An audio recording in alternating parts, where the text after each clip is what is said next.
Thank you. You gonna stay awake with the lights down? When I was beginning as a teacher, I was told that I had to work on my hairy eyeball. That you'd have to make your eyes so scary that if you looked at a student, they would stop whatever they were doing. So I'll try to use my hairy eyeball today. Back in my country, whenever we start a big event, particularly sporting events, we usually start the sporting events with a song. It may be the national anthem, it may be a rock anthem, but we try to get people energetic. Yesterday, the first thing I had you do was stand up. Today, the first thing I'm going to have you do is dance. No, please don't dance. But maybe you can move a little bit in your seats. I'm going to play you 3 songs here, and I apologize in advance for the first song, because the first song is not a song that you would want to dance to. In fact, my prediction is that 30% of this audience will start to hold their eardrums. In fact, the person that sings this song, they probably should be arrested for singing the song. You know how we all sing in the shower, and this is where we're all Lady Gagas, and this guy isn't even allowed to sing in the shower because the glass breaks, okay? And then I'll play the next 2 songs after that might give you a little bit of rhythm. So this is someone named Mitt Romney. Mitt Romney, you may know, ran for president in my country 4 years ago, and he ended up losing to Obama. And what I'll do is I'll play Mitt Romney singing a song, and then I'll play his opponent singing a couple songs. And I want you then to tell me why I'm starting a session on public speaking in preparing you for your final case studies. Why would I start with these 3 songs? Here's the first song by Mitt Willard Romney.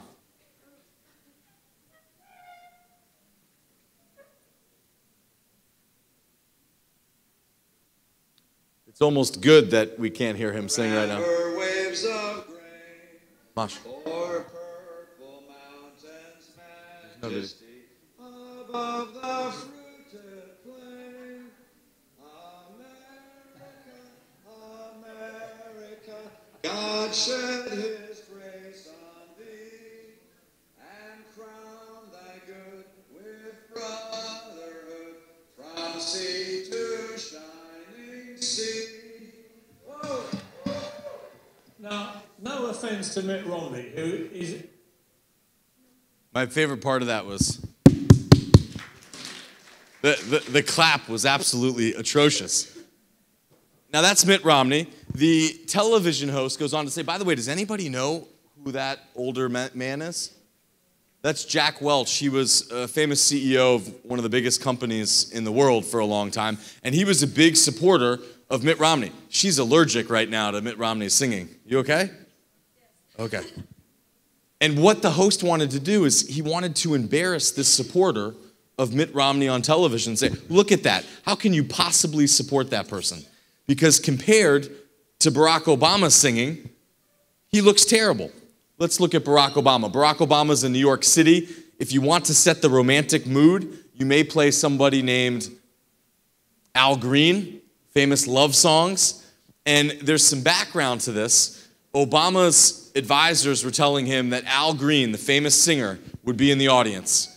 And Obama said, if I see Al Green, I'm going to start singing some Al Green songs. And the advisor says, please don't do that. Please don't do that. You don't have the courage to do it. There's no way you'll sing Al Green. He says, I'm going to sing Al Green if I see him. Here's what happens.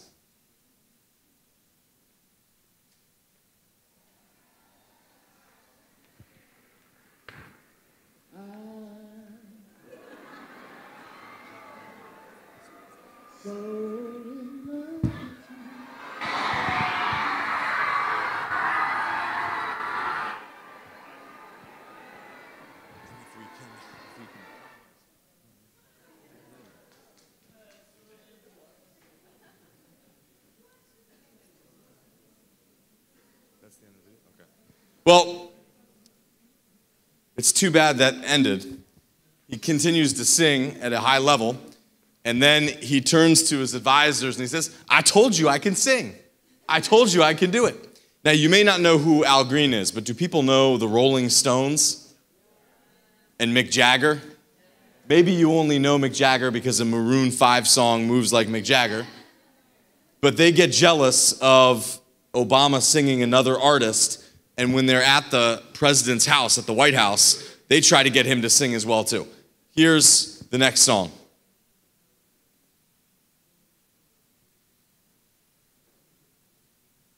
Thank you so much. Amazing evening. Thank you. God bless you all. We were trying to get you to have to sing yet. Yeah. Because I heard you. I heard you singing out rain. So you started something, you gotta keep it up now. You can do it. Come on. Come on with it.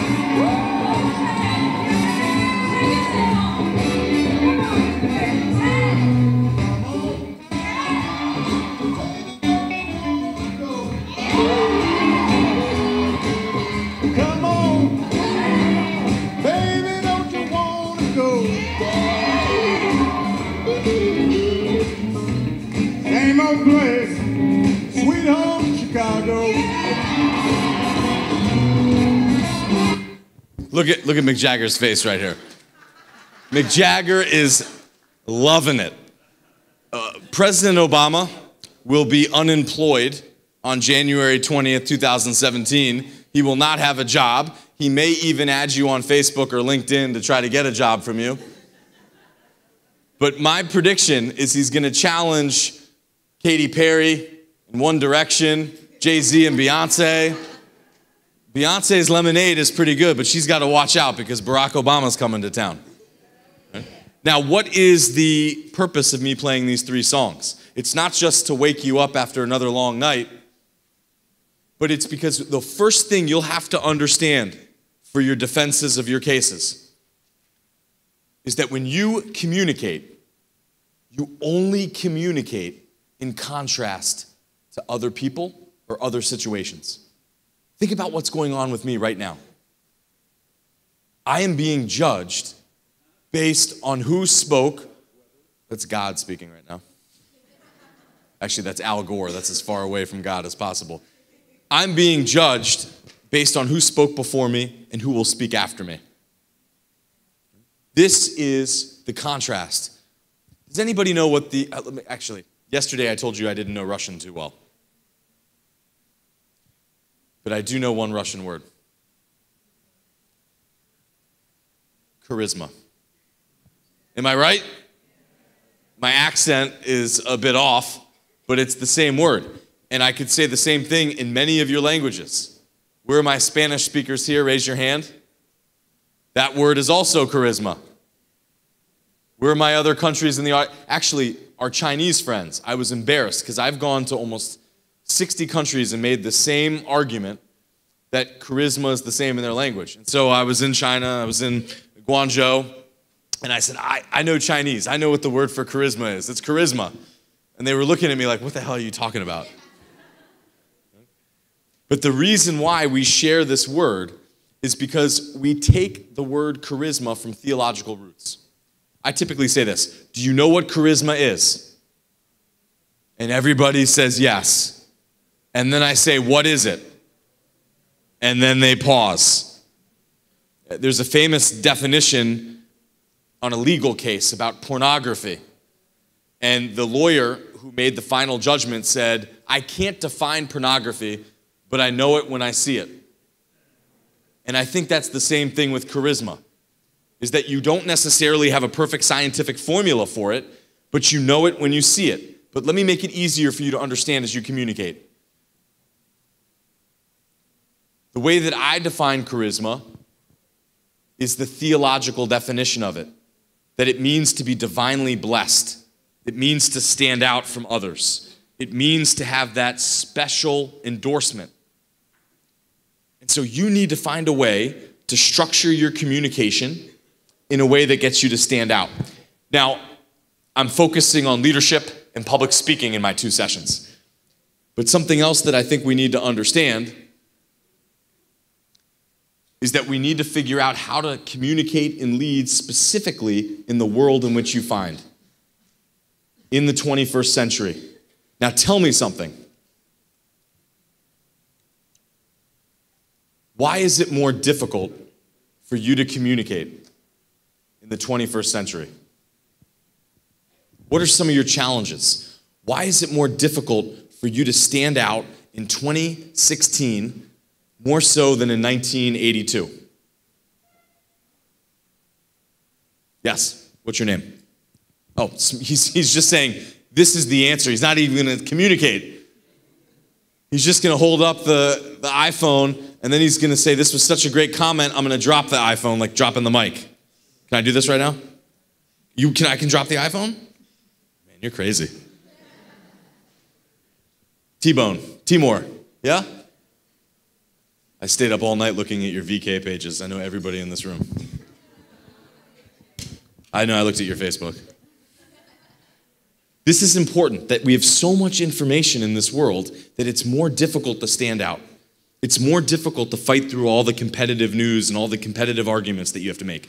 So the purpose of my session today is to give you an understanding of how you can stand out amidst all this competition. Now, here's my definition of charisma. How can you stand out?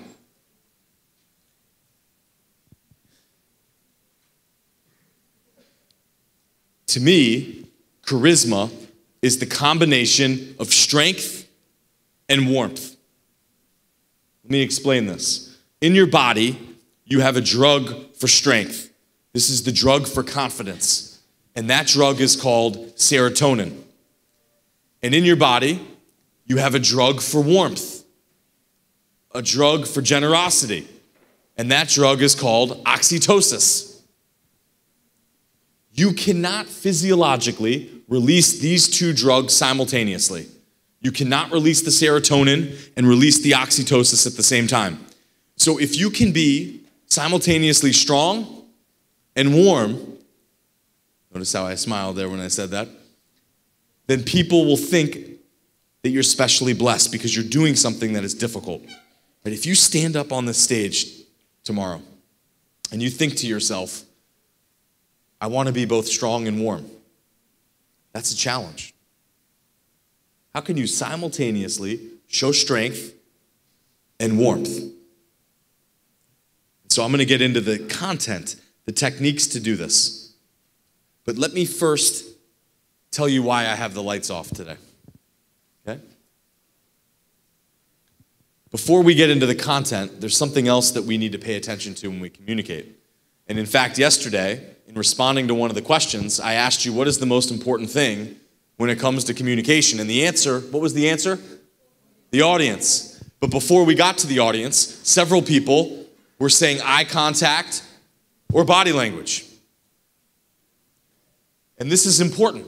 They say out of 100% of your communication, 55% of it is the way that you look or the way that you hold yourself. 38% is the way that you sound, your voice tone. And 7% is left for the content. Now, I think this study is exaggerated. It would be difficult to replicate this, but there's truth in here. You can judge the way that I communicate based on the way that I present myself. So tomorrow, when you get up on this stage, you need to pay attention to this. Why? Remember we talked about the halo effect yesterday? That's the first thing people are going to see. Particularly as T-Bone hands up the smartphone when you don't have people's attention for too long. Think about the speakers that have come in this week. You have judged some of them just in the first few seconds, and then you've said, okay, it's time for me to surf Instagram this morning. Okay, I'm going to be a genius and learn how to fall asleep in a hard chair. Okay, I'm going to see if I can catch some Pokemon while that person's up there. So you need to pay attention to this. When I teach at Georgetown, I get evaluated on a 5-point scale. 1 being they want me to get hit by a bus when I leave the classroom, and 5 being they started the Sam POTOLICCHIO Facebook page. And I always ask my students, in a 5-month semester, when did you come to your final judgment of me? When did you decide I got a 4 or 5 or God forbid a 1? And some people will say 3 months. And then some people will say 1 month. And then they'll get really radical and they'll say, I did it in 1 week. Do you know what the real answer is? 5 seconds. You have almost an 80% correlation with the final judgment after 5 months as you did after 5 seconds. When I was a graduate student at Harvard University, they had something called shopping period. You would go shopping for your classes like you would go shopping for your shirt at a mall. So for the first week or so, you would show up to the class and you would look at the professors and get the syllabi and decide what classes you would like to take. And in my second year at Harvard, I stood in the back of the room and I noticed something interesting developing. Undergraduate students, 18, 19 years old, would walk into the classroom, 1, 2, 3, 4, 5, and stay, or 1, 2, 3, 4, 5, and leave. And in fact, in one class, there was a Nobel Prize winner in the front of the classroom. You have an 18-year-old student coming in. They've never read a book in the field that that person just won a Nobel Prize in, and they judge the person in 5 seconds. How are you judging them? You're just judging them off of this and that 5 seconds, not on the knowledge, not on the expertise, not on the values. I missed ideas. That's too bad. Now, I want to play you a video here. And in this video, I'm going to ask you, who do you think won this debate between these two people? One of them is George W. Bush, who many of you know. And one of them is Al Gore, who was George W. Bush's opponent in the year 2000 during the presidential election. It's going to be a 40-second clip. And at the end of that clip, I'll have you raise your hands and vote on who you think won just in this 40 seconds. Not in life, not the politics you agree in, but who wins this 40-second debate.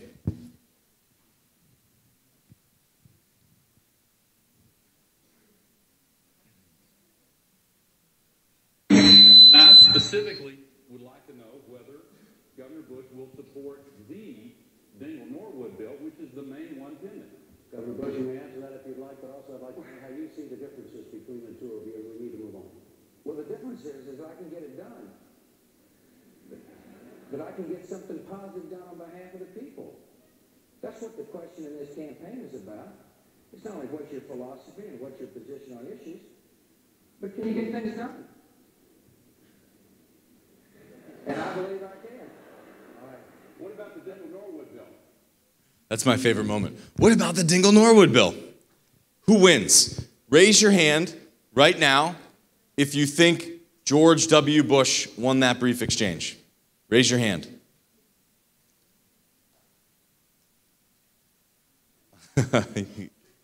Good morning. Raise your hand if you think Al Gore won that brief exchange. Now raise your hand if you didn't raise your hand. Now, this is an interesting experiment that I just ran. Because when I typically play this video, I don't tell you about the importance of body language. And I don't tell you about how we undervalue the content. And so when I play this video and I say, who won this debate, 90% of the hands go up for George W. Bush, and 5% of the hands go up for Al Gore, and then 5% are on Instagram. But did you see what happened here? Yes, more of you raised your hand for George W. Bush, but there were a significant amount of people who raised their hand for Al Gore. And that's because I primed you to think about looking at the content instead of just the body language. Because if I hadn't said anything, almost everybody's hand would have gone up for George W. Bush, which is crazy because George W. Bush doesn't really say anything here. He just says, I can get it done. And Al Gore knew this legislation intimately. He probably green highlighted all of it and put those little stickies on the paper and stayed up all night cramming for the exam. And George W. Bush just walked into the classroom, probably with a beer, and was ready to rock. This would be like if I was at one of your branches in RANEPA. I don't speak any Russian. I didn't take the class the entire year. and I show up to your final exam in your class, and I get a better grade than you.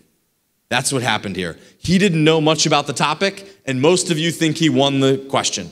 And why? It was the body language.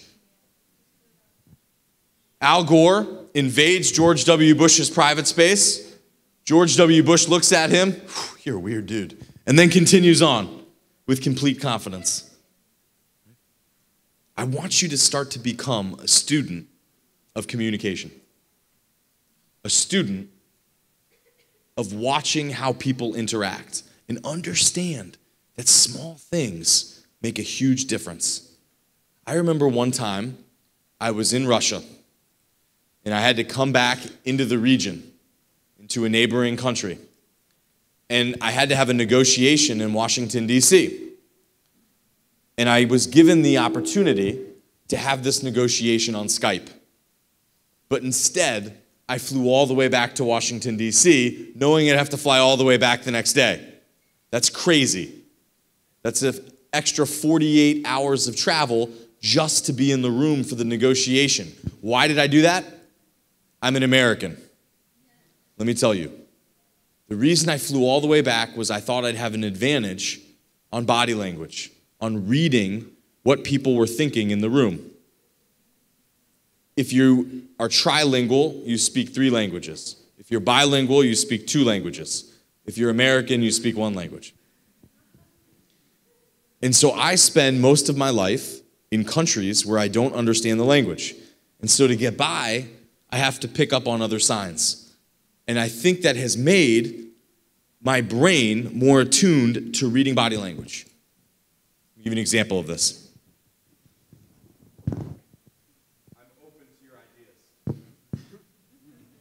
The women in this room have bigger smiles on their faces than the men do. And that's because women are smarter than men when it comes to reading body language. If I told you to look at my body language and then I put an MRI test on your brain, 14 to 16 regions of a woman's brain would light up and only 4 regions of a man's brain would light up. There's an equal amount of lying and cheating going on in the world. But who are the dogs who get caught for it? The men do. There's an expression that women get away with murder. Well, that's because they're smarter when it comes to the body language aspect of communication. You know what the best invention for men is? Text messaging. It takes out the body language there and the advantage that the women have in that interaction. But you need to start paying attention to this. Small things. You get up on the stage tomorrow and you have your hand in your pants. What are you automatically doing? You're hiding something from people. The 2 most important characteristics tomorrow when you communicate, you want the audience to think 2 things of you more than anything else.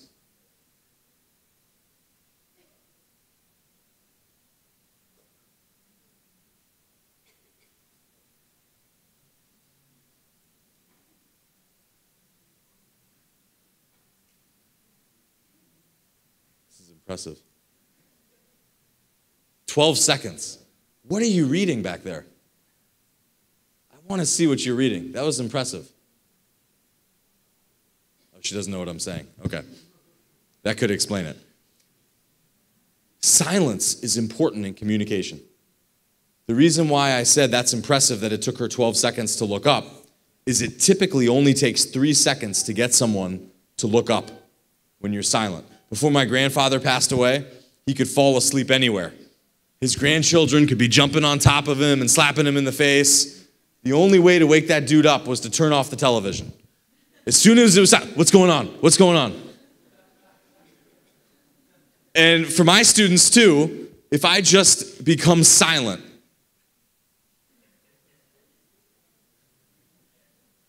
this is going to break the record.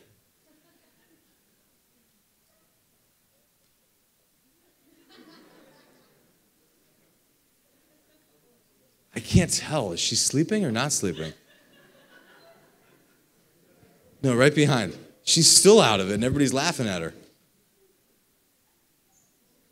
Can you stand up right now? Can you stand up? Yes, right there. Stand. Please stand. Yes, stand. What are you reading? This is like a record.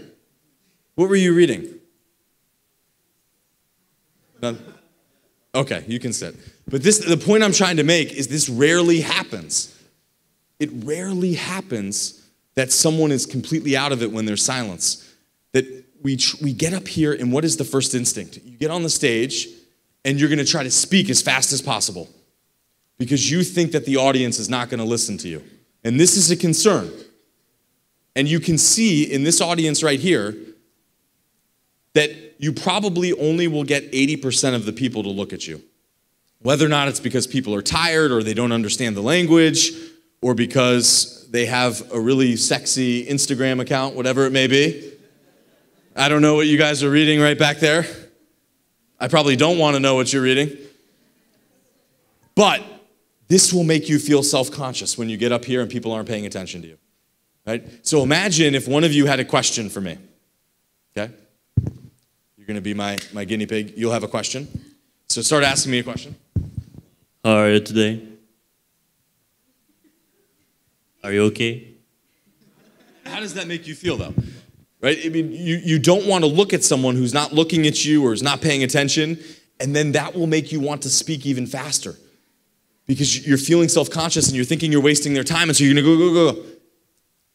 People who are confident and powerful typically speak slower. If you look at interactions between CEOs and middle managers, the CEOs speak slower and more deliberately. But also, when I'm teaching and I have something really important that I want you to really know, what do? I slow down. And when I slow down, that's when you start taking notes. Because you automatically know that this probably has some importance, some gravitas. So tomorrow, the two characteristics that you need to have people think of you. Number one, are you competent? Are you intelligent? Do you know what you're talking about?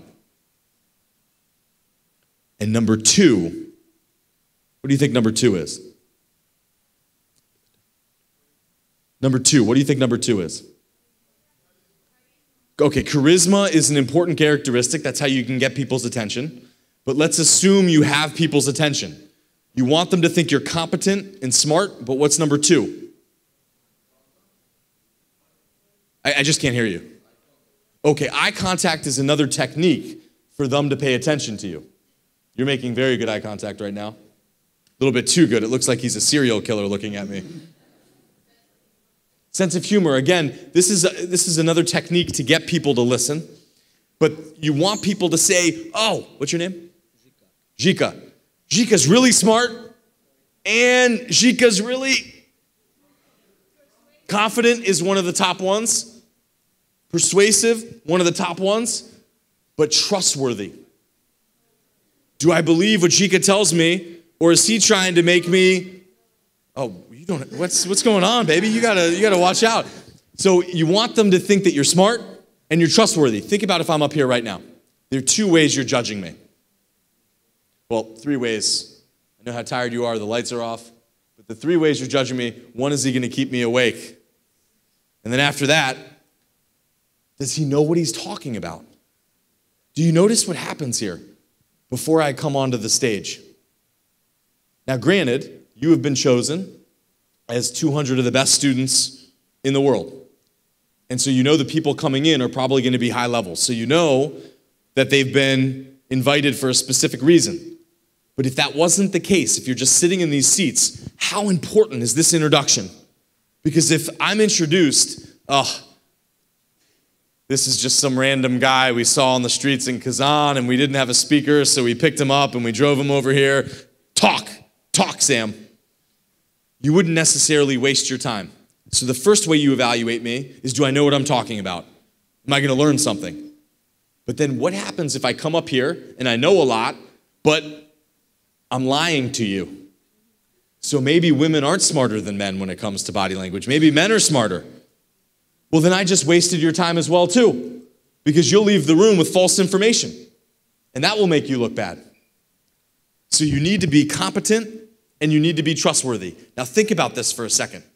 Tell me what my definition of charisma was. The combination of strength and warmth. Tell me what strength is like. Competence. Tell me what warmth is like. Trustworthiness. Think about evolution and this survival mechanism. You're in your tribe thousands and thousands of years ago, and you see a stranger come in. How do you evaluate them? 2 ways. Number 1, what are they going to do? What is their threat to me? And number 2, can I trust what they say? Do they have some sort of strength, and can they be trusted? Understand that this is what audiences typically think about when they listen to you. There are techniques to get the attention, but they're truly evaluating, is this person an expert? Do they know what they're talking about? And when they talk, do they have credibility? Okay. Let's talk about the body language then when it comes to trust and competence. If I'm saying, I'm open to your ideas, you don't trust me. Because I am literally, with my body, close to you. Or how about this? I really want to bring people together. No, you want to bring people together. Or, I have this huge idea. No. You have a huge idea. And in those small movements, people will make assumptions of you. Have you ever heard that if you touch your face or your mouth when you're speaking, people think you're lying? And one of the reasons why is we're just big kids. And when you're a little kid and you tell a lie to your mother, you even sometimes go like this. Like you try to catch the words before they escape out of your mouth. And so as big kids, we make these errors as well too. Where's the first place you look if you want to know what someone thinks about you? No, well, okay, we'll get to this in a second. This is why I have the lights turned down and why some of you have fallen asleep. But the best place to look is located at the biggest distance from your brain. So where would you look? The feet. The feet are the most difficult to disguise because they're located as far away as possible from the brain. So if you think about an important CEO, has anybody ever seen their desk? It's huge and closed, so it blocks the feet. They have an advantage when it comes to negotiating. Because if I'm nervous and I'm sitting like this and my feet are crossed, someone can see that. Or if we're talking to each other and my feet start pointing away, that means I don't want to be part of the conversation.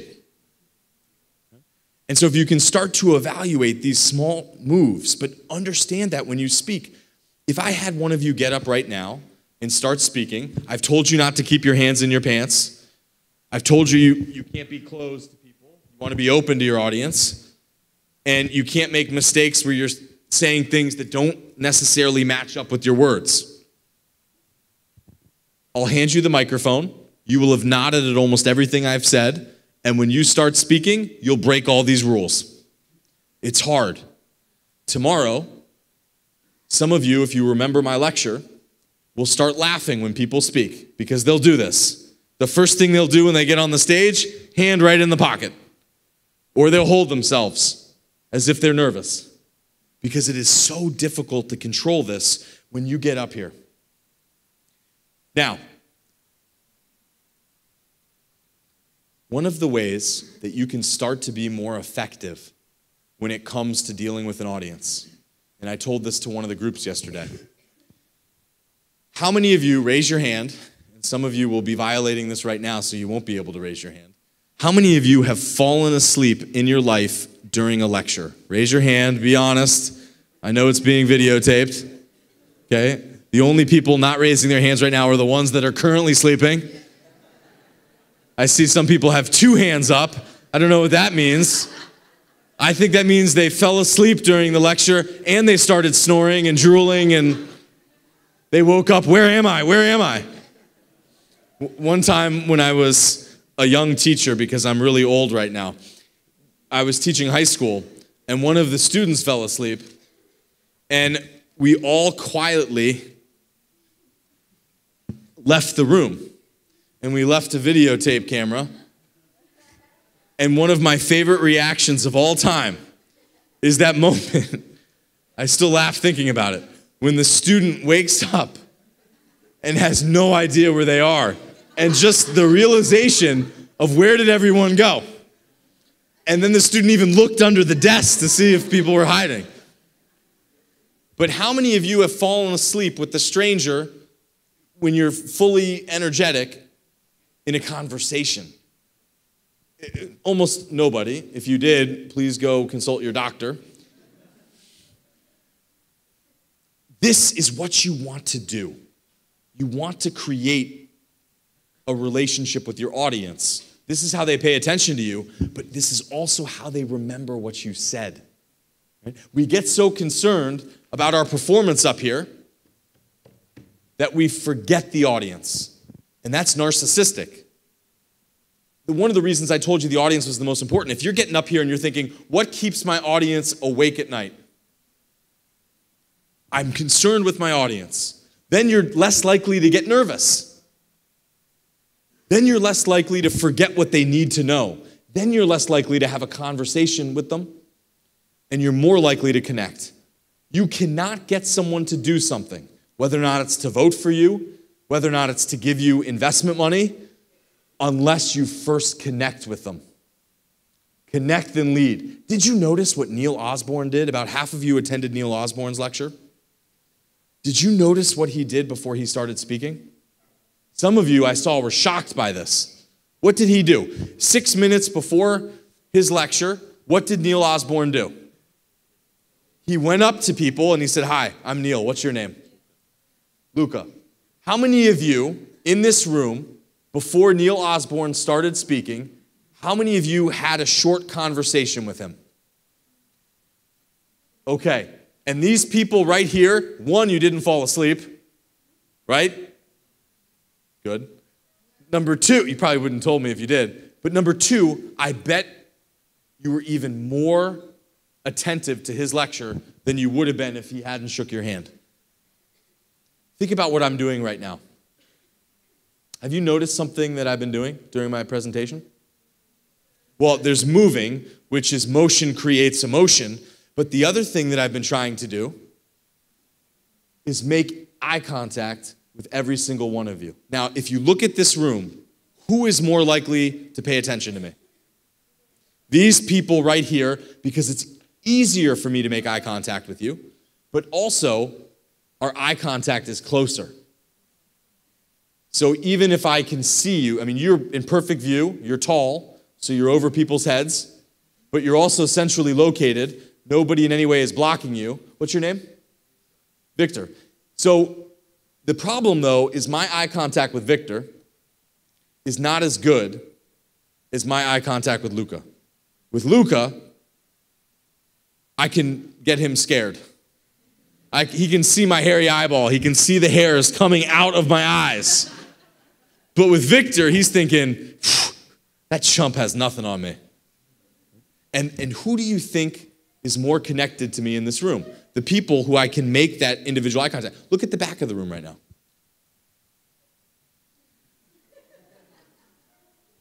"20 people have their heads down. Now, there is some self-selection here. Usually better students sit in the front, and students that aren't as good sit in the back. That happens. So if you don't want to pay attention, you usually sit in the back so the teacher doesn't see you, right? But if you look at the back right here, even when I'm talking about them not paying attention, they're still not paying attention.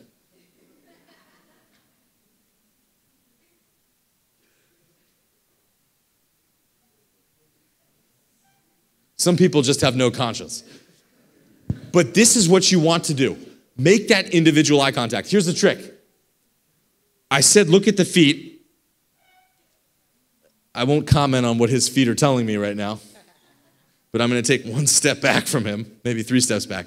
But you also want to look at the eyes, directly into the eyes. So some speech coaches will tell you, when you're talking to an audience, how are the two of you feeling right now? Are you feeling good? Jika's feeling confused right now. It's okay. His face has just turned completely red if you can't see him right now. Okay? It's okay if you need to go call the police on me. If you can't see, what I'm doing is I'm looking right in between these two gentlemen. So you don't want to do that because you want to make sure that this is an individual conversation. But when you look at Jika, you don't want to look at the forehead. Pretty nice forehead here. But his eyes are nicer. That sounded weird. But when I look at him in the eyes, I want to look at the blacks of the eyes. Because the blacks of the eyes will tell me how he is responding to me. If the blacks get bigger, he likes me. If they get smaller, he doesn't. Thank you, brother. Thank you. His blacks are huge right now. But that is the reason I turn the lights down. Think about romantic restaurants. What is the light like in romantic restaurants? It's dimmed. Why? Because romantic restaurants, how do they make all their money? They make all their money not by selling the steak, but by selling the high-end red wine.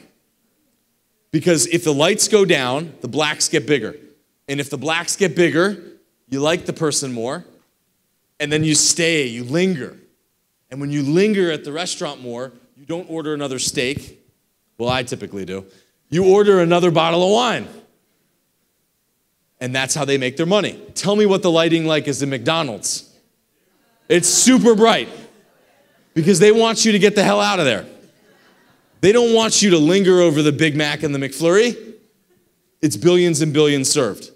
So tomorrow, pay attention to these small little differences. Or look at this. How many of you have been a waiter or a waitress at a restaurant? Okay? Sometimes we rely on tips, on gratuities at the end. If I put the bill down, piece of paper bill, and then I put one candy on the bill, and I walk away, I'll get 3% more tips. Not bad. If I put 2 candies on the bill, bless you, and then I walk away, I'll get 13% more tips. If I put 1 candy on the bill, then I begin to walk away, then I remember something, and then I come back and I put a second candy on the bill, 24% more tips. So think about this. In the second bill, I'm doing 2 candies, and in the third bill, I'm doing 2 candies, but I get 13% more versus 24% more. As you start to count your rubles, that's a big difference. Why? Why did I increase my tips just based on the way that I presented the candies?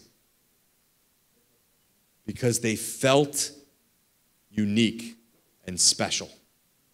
I basically communicated to them, I give everybody 1 candy, but let me think, oh, this was a good experience, this was a nice person, I'm going to come back and give them a second candy. Everybody in your audience is a special person, and you need to find a way to connect with them. Now, Michael Jordan, I mentioned him yesterday. Someone asked him, after you finished a basketball game, you're all sweaty, you take a shower and you spend all this time getting cleaned up, and then you put on a really expensive suit just for a 10-minute interview. Why would you do that? Why would you spend all that time after a basketball game getting into your best suit? And he said, this may be the only time someone ever sees Michael Jordan. And so I need to be at the best and treat this as if this is the last time someone has a chance to experience Michael Jordan. This is what you need to do as a public speaker. Right? How do you not only put your best foot forward, but how do you treat the audience as if you can answer their questions and their needs? It's not about you, it's about the audience. Okay? Now, there are 2 things that I want to focus on right now. The first is, how do you structure your argument? What can help you get people to listen to you, but then also remember what they say? But the second is, how do you make an argument quick? Have you ever heard of something called an elevator pitch? The argument here is that just in the time it takes you to go from one floor to your last floor on the elevator, can you convince someone? So I want to give you some advice on how you can do both, and then I'll open it up to your questions and comments, okay? 3 major pieces of advice when it comes to getting people to listen and to remember. Number 1, the human brain craves stories. Let me tell you a story. If I said to you right now, I want to tell you a story, you automatically are going to be more interested in what I say than if I say, here's going to be my lecture today. Here's my PowerPoint presentation. The most famous graduation speech, I told some of you in this room yesterday, is a speech that Steve Jobs gave at Stanford University in 2005. And he starts the speech by saying, I'm not going to do anything fancy today. I'm just going to tell you 3 stories. That's it. And then I pause the video right there for my students, and they start throwing rotten tomatoes at me. I want to listen to the stories. And then I go back and I pretend like I'm going to continue to play it, and then I say, nope, I'm not. Let's go on with the class. And then when they show up the next day, I say, raise your hand if you went to YouTube and you watched the rest of this speech. And almost everybody raises their hand. Right? We love stories. But we also like stories because it's easier to remember information. So just like when we get on the stage, we're so worried about us. How do we look? How do we sound? Are we going to remember the information? You forget that really the presentation is for the audience. But then we have another parallel. When we speak, our main concern is she going to look at me? Is she going to pay attention? That we forget that what we really should be concerned about is when she leaves this class, will she remember what I said? Because there's no point in giving a speech if people don't remember what you said. You may leave this room and like me, but if you leave this room and you didn't learn anything about public speaking and communication, I wasn't helpful to you. So I need you to remember what I said, and I need to structure my communication in that way. And stories are beautiful for doing that. They have beginnings, they have middles, they have ends, but also they leave an imprint in your brain. The way that the brain is structured, you're more likely to remember when it's put into story form, when you understand that there is a narrative. What are the 2 best-selling books in the world? The Bible and the Quran. How are they structured? By stories. That's no coincidence. Whenever you have important information that you want people to continue to tell, you put them through stories. Number 2, humor. It's not just about having a sense of humor. We trust people more that use humor because we like to smile, we like to be optimistic, and humor accomplishes that. But we also think people are smarter when they use humor. Do you know you overestimate the IQ of the funniest person in your high school by 7 IQ points? That funny people aren't as smart as you think they are. But there's a certain wit and wisdom that we give to humorous people. I'll give you an example of this. There was a presidential candidate who had been president for 4 years, and he was the oldest president in the history of the country. Let me ask you this question. How many of you have a babushka, a grandmother or grandfather, that is 75 years old or older? Raise your hand. Okay. Now, keep your hand up in the air if you have one that's 75. Now, keep your hand up if you think they can be president of the country right now. President of the country. Nobody. Ah, you're a liar. Right, this is serious. This isn't necessarily being a discriminator. That if someone is older than 75, we'd find it difficult, they're 10 years past retirement age, for them to be the number one, the most important person in our country. And this is what this president was dealing with. And so he got asked this question, and it was, Mr. President, you're already the oldest president in the history of the country. Can you still be president? And his opponent had a full head of white hair, and his opponent had been a vice presidential candidate and had been for a long time a senator. And he looks down and he says, talks to the journalist. He says, yes, Mr. Truitt, of course I can be president. And I would just want to make a statement right here. For political purpose, I will not use my opponent's youth and inexperience against him. And it was funny because that other guy was old too. And he was calling him young and inexperienced. Now, the argument that he was making was that, of course I can be president. Look at my resume.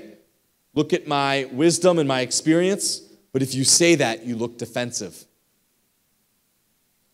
But if you do it through a joke, you look elegant. And you're making that positive argument, but you're not doing so as if you're bragging. You're not doing so with a sense of arrogance. But people also remember jokes. If I have something important to tell you, I'll slow down. But I'll also try to say a joke right before or right after. It's important to be that precise with your communication. Number 3, you want to use precise words that have a snap, that have a sound, right? So let me give you this example. What is more effective to use in your speech? The stock market soared today, or the stock market ascended? Soared, because it's stronger. And if you were a native speaker of this language, you may even picture a stock market soaring like an eagle. But ascended doesn't have that meaning. And I don't know your own languages, but what you want to do is look up 50 to 100 words that sound powerful and strong. Because what this will do is it will activate certain regions of the brain, and people will pay attention more, but it will also leave that imprint. Okay? Now, here is a paradoxical piece of information that you may look at me and think, he's telling me a lie. This can't be the truth. I was talking to someone who invests billions of dollars a year in companies. They call this venture capital. And he said that the most effective way to get his money was to start the presentation by saying, here are 3 reasons why you shouldn't invest in my company. Here are 3 reasons why you should not give me money. Doesn't that sound crazy? But why is it effective? Tell me why it's effective. Well, number 1, that's surprising, and the brain loves novelty, it loves surprises. Number 2, you're honest, you're trustworthy. Here's some problems that I have. What else? Yes.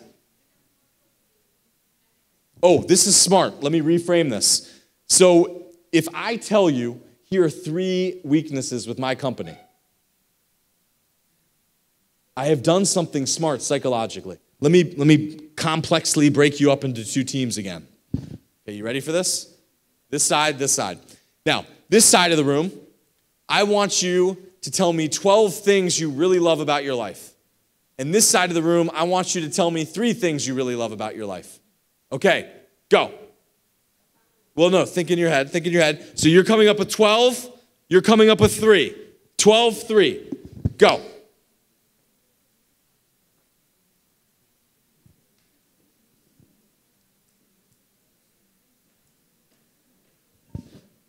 much time? 3 minutes? 30. I'll just do it quickly. Okay, that's enough. Now, I want you to tell me which side of the room, this side of the room or this side of the room, which side of the room will feel happier about their lives right now. Okay, so each side thinks they're going to be the happiest. Raise your hand if you think the people who came up with 12 reasons will be the happiest. Raise your hand if you think the people who came up with 12 reasons are going to be the happiest. Raise your hand if you think it's 3 reasons now. Good, you're right. Why? Why are the people who come up with 3 reasons happier than 12? I just told them, think of 12 things. So they're thinking, I have 12 things I'm really happy about my life, and you're only thinking 3 things. So why on earth would you be happy? Good, this is it. Because here's what happened to this side of the room. They got to family. They got to friends. They got to school. They got to ice cream. Shit, my life's really not that good. Right? And this side, boom, boom, boom. I'm the king of the world. He finally got an Oscar. Now,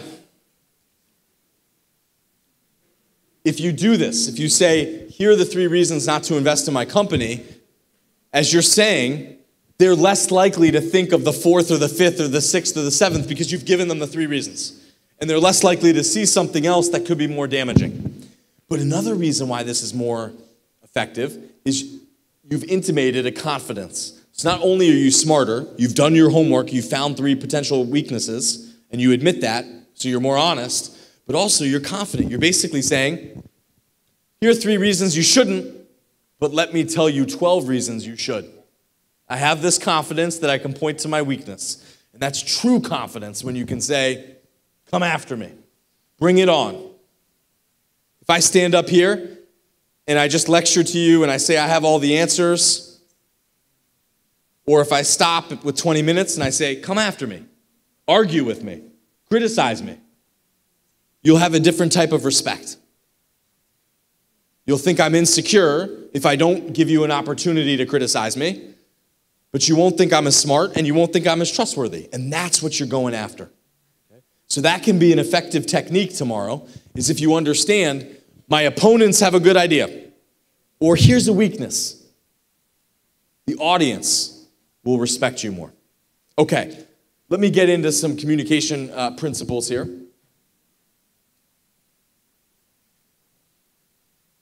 This is how you can make your communication tomorrow snap. This is what we call the buzz communication. Facebook, VK, all these social medias are worth so much money because they understand the psychological principle that we like to share things that make us look good. So if I come back from Kazan and I say, I stayed at the best resort, it's just so beautiful and peaceful and the nature, it makes me... Someone basically wanted me to say that right now, otherwise they were going to assassinate me. If my friends come to Kazan and they enjoy themselves, that makes me look good. So I'm more likely to share information that I know will help them. This is also similar to if you're a waiter or a waitress and you're at the cashier and you have a tip jar. What do you normally do in the beginning with that tip jar? You put money in it to show that other people have already given money. This is sometimes why men who are not married and they're looking to get married, they may put a wedding ring on their hand because this basically indicates to women that someone else has said, okay, this person's okay. They're not going to kill you. And so this can be a badge of shame. The typical way is usually men or women come out and they have their friends around them to show that they're okay. They're not all alone. Number 2, triggers. If you're in a grocery store and German music is being played, you're more likely to buy German food than French food. But if French music is being played, you're more likely to buy the French food. But the one thing that I really want to focus on right now is how you can get other people to grow your own brand. Does anybody have a Mac computer right now? Is it with you? You have it. Do you mind giving it to me? There are 219 people that will make sure I don't steal it. That is not a Mac.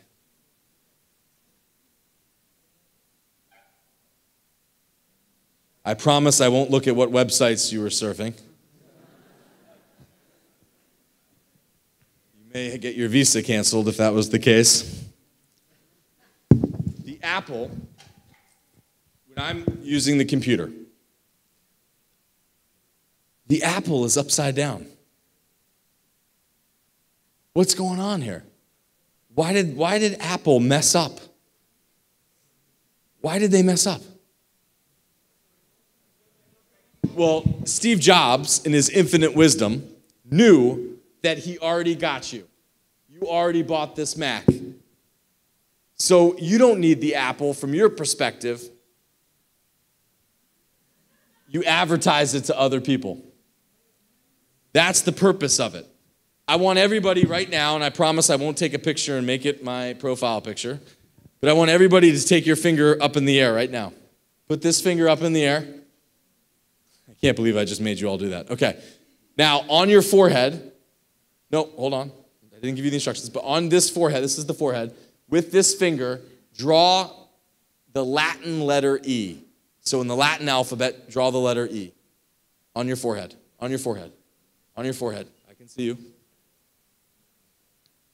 Okay, about half of you drew the letter E so that I could see it, and half of you drew it from your own perspective. So when I say on your right, no.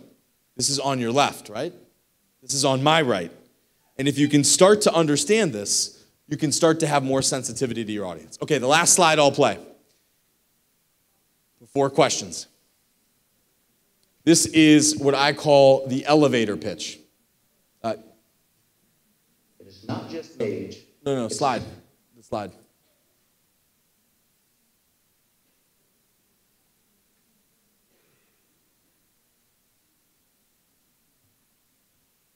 Next one. Yeah, there we go. So when you have the audience, realize that everybody in this room is smart, but smart people are typically skeptical. Smart people typically value their time. Smart people are typically immune to just having someone tell them what to do. You need to overcome this as a communicator. And the 6 considerations that you need to overcome. A lot of people don't like to act right away. They don't like to be incautious. So therefore, you need to prove that your argument is urgent. Number 2, in a world with so much information, you need to prove that your argument is unique, that other people have not made your argument before, that it is something that is new. Number 3, people don't want to waste their time listening to something that will not have any real value, that will not be able to be used. So you need to show that this is useful, that you can do something with this argument. Number 4, if I come into an audience and I tell you just broad generalities, it doesn't mean anything. You need to be concrete and specific. This is exactly what you do and when you do it. Number 5, because we are so busy and because we have so many options, we need to make things easy. We need to make things user-friendly. And then number 6, because you're dealing with smart people tend to like to show that they're smart. And one of the ways they tend to like to show that they're smart is to show their skepticism. To say, well, did you think about this? Did you think about this? Here's a potential problem. So as you're preparing for your cases today, here's my advice. You need to create a smaller team within the team of something that I call a devil's advocate.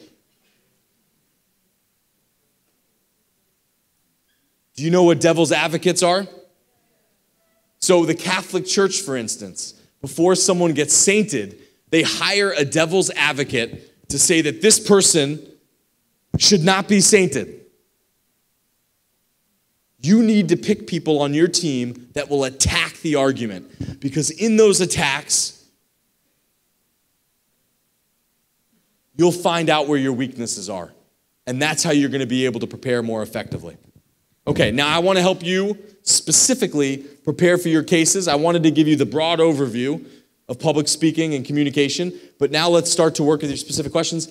Just the last slide, I want to put up one more time, the contact information. I've neglected to tell you that I've just started my own website. It's got this creative name, sampotoliccchio.com, and you can sign up for news tips that I'll start doing every month. So I may give you books, I may give you reading suggestions, articles, but feel free to sign up there. Okay, what are your questions? What are your concerns? What are your disagreements? If nobody has a question, I will randomly select someone to give a 20-minute speech on the stage. Oh, okay, we have our first volunteer. 20 minutes. No, I'm just kidding. I have a question. Yeah. I have a question about a TV show. You say that a person should be so precise and we should... we should persuade about something. And we talk about, for example, migrants on the stage. So, for example, they should persuade about their opinion. Yeah, in this case.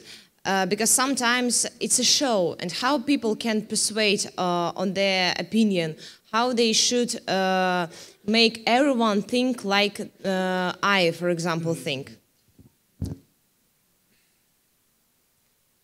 You don't want people to think that you're trying to sell them desperately. Because if that's the case, you make people more skeptical, particularly if it's a smart audience. Let me give you this example. Sam, how was your trip to Kazan summer campus? It was absolutely perfect. Everything was just unbelievable. It was like spending 7 days on the clouds in heaven. Thank you. You're like my women from yesterday. My women haven't been laughing as much, but you guys are that was good. Now, let's say, Kazan summer campus was unbelievable. By the way, we all need to give him a round of applause. I don't know if you have ever...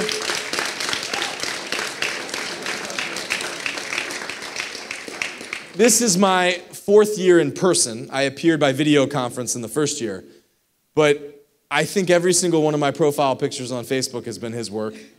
And I think this will be the case for him. Let's give him a big round of applause.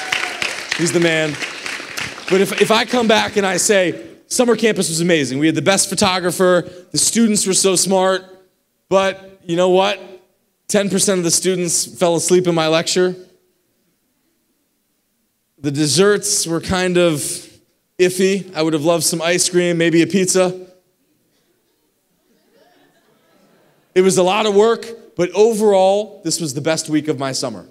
Now, which one of these arguments do you think I was more persuasive? The second one.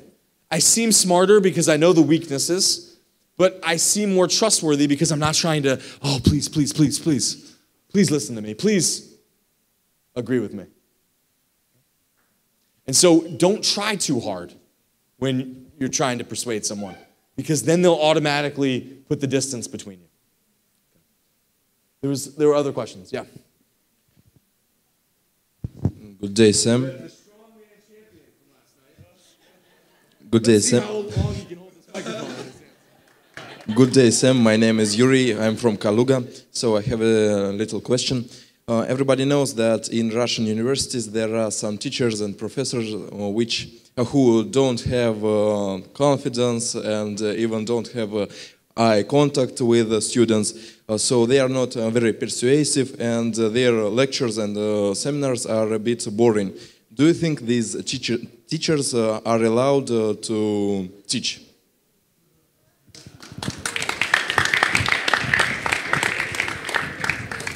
You trying to get me fired from Ron Hicks? Is that what you're trying to do? I love these teachers. And I love these teachers because of charisma. Because if I come into the lecture hall and one of my colleagues at Ron Hicks is just reading a book that he wrote 20 years ago and not making eye contact with the students, and then I come into the lecture hall and I'm playing videos and I'm looking the students in the eyes and I remember that they dominated the strongman competition, the students will like me a little bit more. And I've noticed at Ron Hicks, more so than Georgetown, my university, I mean, think about this right now. The relationship, at least at the governmental level, between the United States and Russia is not the best it's ever been. And yet I think my students like me more here in Russia than they do in the United States. And I think some of that is because I'm more exotic in the way that I teach. Here is my advice to you, though.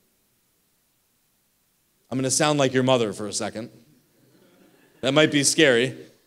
But your mother may have said to you, if you're bored, that means you're a boring person.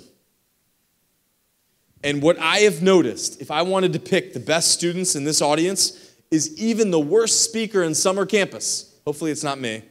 But even the worst speaker in summer campus, this student is locked in and focused and taking notes and thinking and coming up with their own ideas. So you can always find beauty even when it's on the surface boring. And I challenge you to do that.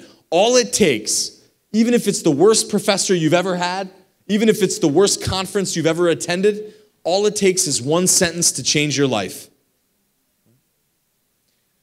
Let's say my friend here fell asleep. He didn't. He paid great attention. Congratulations. But let's say he fell asleep for an hour and 27 minutes of the hour and 30 minutes. And then he woke up and he took the saliva off his mouth. And I just said one sentence that connected with him. Maybe it was, I told him to read 3 books every single week. And then he went home and he started to read 3 books every single week. And then he got the promotion based on the preparation he had in that reading. Well, I changed his life even though he slept for 98% of my lecture. Don't miss something that could change your life because you think someone's boring.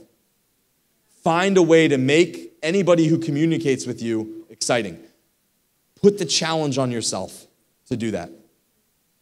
And that also will mean that I won't get fired making fun of my colleagues. Yep. Thanks, Sam. My question would be, we have lots of different people, and someone may be in a bad mood today. What is the best way to break the ice? You ready for this? He asked the question, what is the best way to break the ice? Fat penguin. Get it? Fat penguins break the ice in the Arctic, right? Thank you. I'm here all night. I collect tips. Think about the questions that we ask each other when we first meet. Where are you from? What do you study? Who do you know? Really, what we're asking when we meet someone for the first time is, are we safe with you? Do you understand me? And so the best way to break the ice is to find out whether or not you can have that connection and that relationship. My advice is counterintuitive. Your instinct when you meet someone is to say, where are you from? And she tells me Romania. And then I say, this happened yesterday. Then I say, I was just in Bucharest. And then we can start talking about Bucharest, because that, skip the small talk though. Skip the small talk. Figure out what someone knows that nobody else knows. Figure out their expertise, their passion, because we all like to talk about our passion. And if I figure out that you really love to restore these trains, these model trains, and you know more about model trains than anybody in the world, and we start talking about that, he's going to love me. Because he loves talking about trains, and he's talking about trains, but he's looking right at my face. So then he's going to start to associate his loves for trains with this big, ugly face. Try to get people to talk about what they know and what they love. And if you can do that, you'll learn more information, but then they'll also enjoy themselves more. Also, when you have a conversation, my goal is to speak only 20% of the time and to have him speak 80% of the time. Because I know what I'm going to say. I might fall asleep saying it, but I don't know what he's going to say. And this will be a more productive conversation if we do that. Yeah.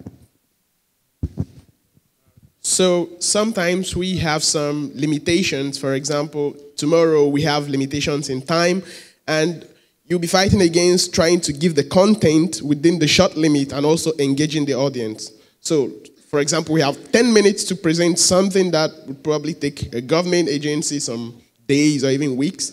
So how do you do that?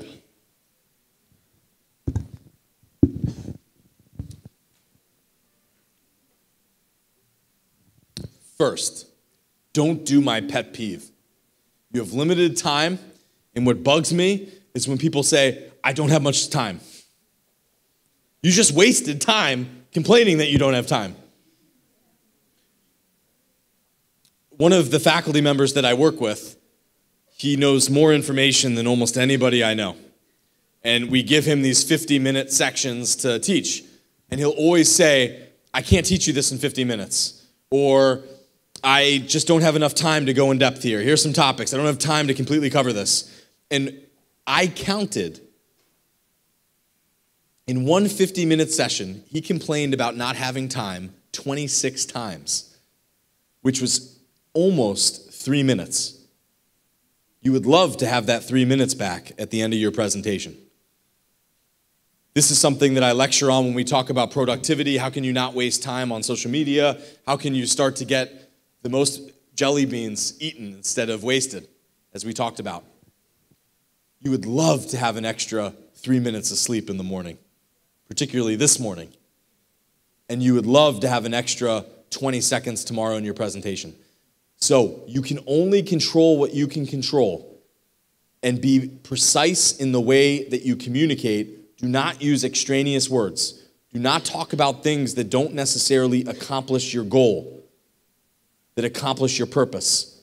So take away that extra fluff and just maximize the real time that you have up there.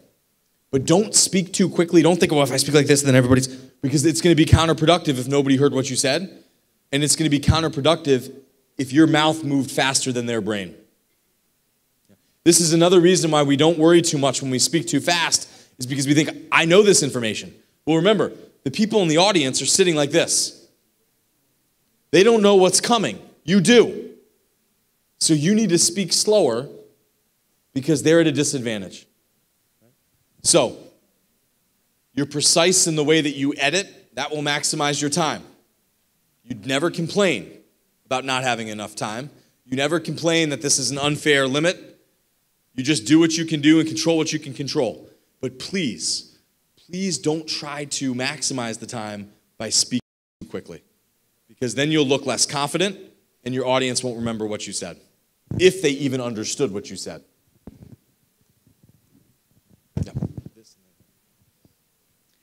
Thank you, Sam. I just wanted to ask you, what's the role of emotional intelligence in modern leadership styles? Just like everyone is talking about emotional intelligence, and if you don't have sympathy for people, for example, you're not a leader. So what's the role? Here's my challenge to you.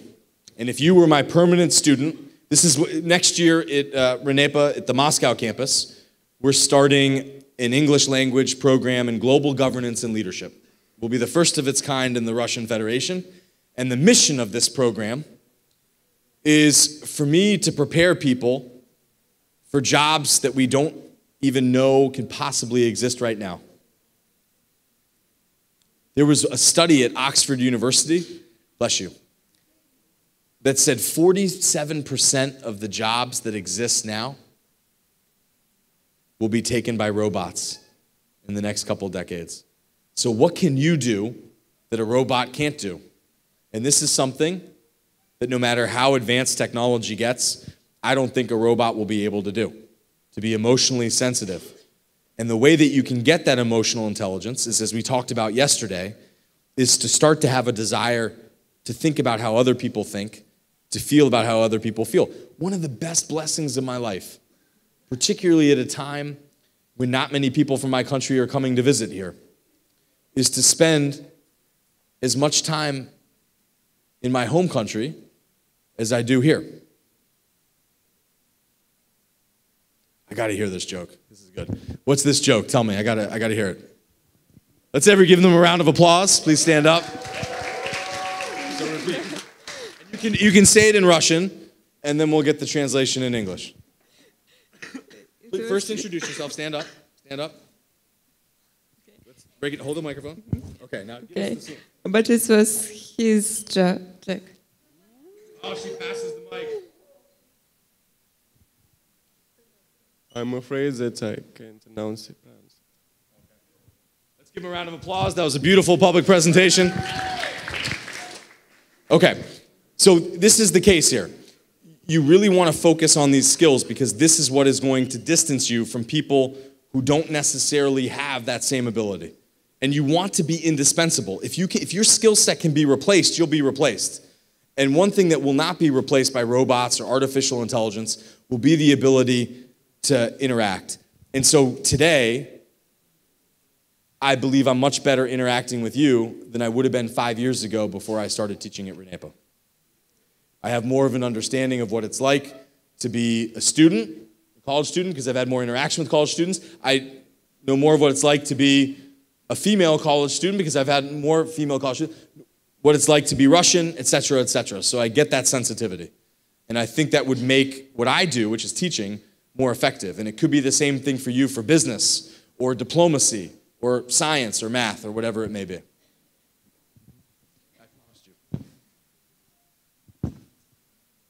Hi, so what I wanted to ask you is, how do you think we can train body language? Because I have the feeling we communicate with our body in a way depending on which our role is, which our education is, character, I don't know, like many things condition us. For example, me, I have difficulties maintaining eye contact, or I have a tendency to like hold hands when I'm in public.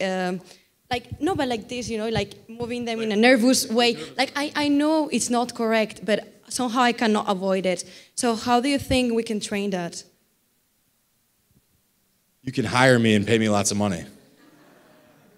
Well, this is the only reason why someone like me can eat food and have a roof over his head, is because we all know what to do. It's not as if I told you something that completely shocked you today, which is to make eye contact, but just the fact that I said it again to inspire you to do this tomorrow played a role. Is anybody here a gym trainer? Oh, look at Mr. Strongman getting up here. Are you a gym trainer? No, he just heard the word gym and he was like, I'm up. Got to go pump some iron right now. But the reason why gym trainers make money is because they'll tell you, why are you eating that chocolate cake right now? Go get on the treadmill, stay on the treadmill, stay on the treadmill, go, go, go. That's not brain surgery, people. But we need it. We need people to help us keep vigilant. Here's something you're not going to want to do. And I was joking with students yesterday. I said, how many of you have listened to your own voice on the phone? And it's horrible. It's embarrassing. You may even get the single tear in your eye because you're so embarrassed. You never want to listen to your voice again. You're thinking, how could anybody ever love me with a voice like that? Someone just said, my voice is beautiful, baby. But watch yourself. Videotape yourself speak. Have your friends tell you what's going on. Someone told me a joke that they really knew they became friends with someone when the person at a conference took his arm around her and brought her over to the window. And he thought this was going to be something incredibly poignant and emotional. And what he said to her was, you have something in your teeth right now. And you want to seek out people that will tell you, you're holding your wrists and it looks like you're nervous, or you're not making appropriate eye contact, or you're using the word and well and like too much and it's distracting. You need to have that. And if you don't have the people that can tell you to do that, videotape yourself as you do that, because that can be something that jolts you into improving. Because we think we're better than we are when it comes to public speaking.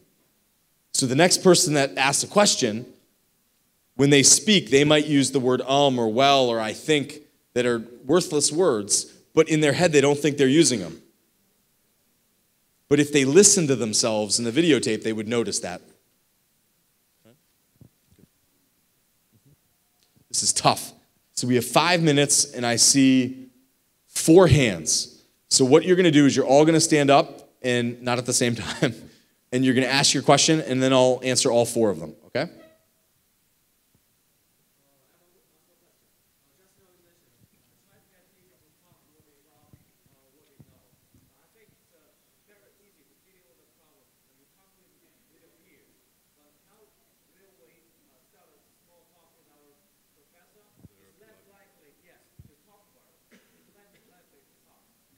Good, good.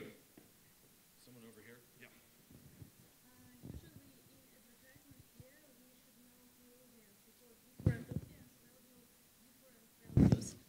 And I would like to ask the question. You told us the major tip for the whole audience, like are the rules the same, or it depends on the audience whom you are talking those rules? For example, politicians here in America, how do they reach different, for example, I think so people are different here, different age, they have different ideas, different values. How can they be successful in order to reach those different people? I was going to ask about the trust thing. You mentioned about body language, how to pass across the audience so that they trust you and trust what you're saying. But I was thinking, like, I could also show body language that shows that I'm confident and I know what I'm talking about, or I'm not lying, but I still don't gain their trust. How do I use my words to gain their trust?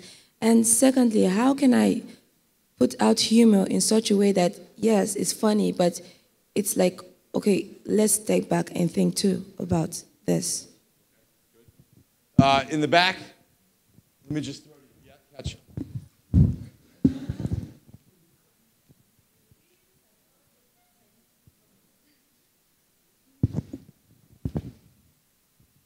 Hi. You use psychological effects in order to make your speech efficient. For example, in the previous lecture, you mentioned the priming effect, and in this lecture, you mentioned the availability heuristics. These effects differ from culture to culture. So my question is, how can you switch your techniques that you've practiced for years instantaneously when you give a lecture to other cultures?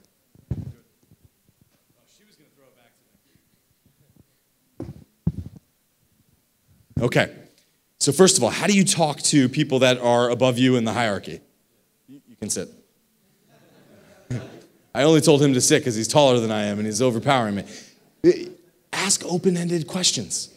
And I saw you do this beautifully with these experts that came in here. And one of my friends, Neil Osborne, told me he loved the students because he loved the questions that were asking about the personal experiences. And so you want to figure out the expertise that that person has. And if you ask the open-ended question, you're more likely to get that. The second question was over here. What is it that you really want to know? Right, so it's different audiences. The first time that I started training as a teacher, I forced myself to teach 9-year-old kids Latin and coach 14-year-old kids basketball, and then also teach at the college level and the international level at the same time. And that's because you have to realize that there's a sensitivity. These two people are different. So if I just communicate in a formula, as you're saying perfectly, I'll miss both of them. So I need to communicate in a way that is universal, and that is humor, storytelling, but also expressing the passion with an energy, but also in a way that can make it simple and understandable for people, but still be at a high level. Right? So you'll notice what I try to do is teach through anecdote, because lots of people respond to anecdote. How can you communicate trust quickly and efficiently with what words? Let me tell you what not to do. We all have things that we say way too much. Some of you may say, I well, or look, or one of the things that I used to say too much was, let me be honest with you, or to tell you the truth. What, am I not always honest with you? Do I not always tell you the truth? Why would I have to say that? And so oftentimes when you communicate sparsely, you automatically get that trust with the audience. Don't, as I said over here, don't try too hard when you're trying to convince people. Let your facts and your logic speak for themselves. Don't try to dress it up with words like, this is really, really good. You know what word you should eliminate from your vocabulary in English? Very.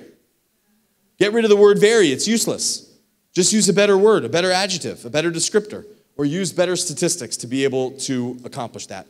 Now, when it comes to the humor aspect of this, humor is something that is high risk, high reward. So oftentimes, if you start out your speech with a joke and nobody laughs, you feel like you're naked up on stage.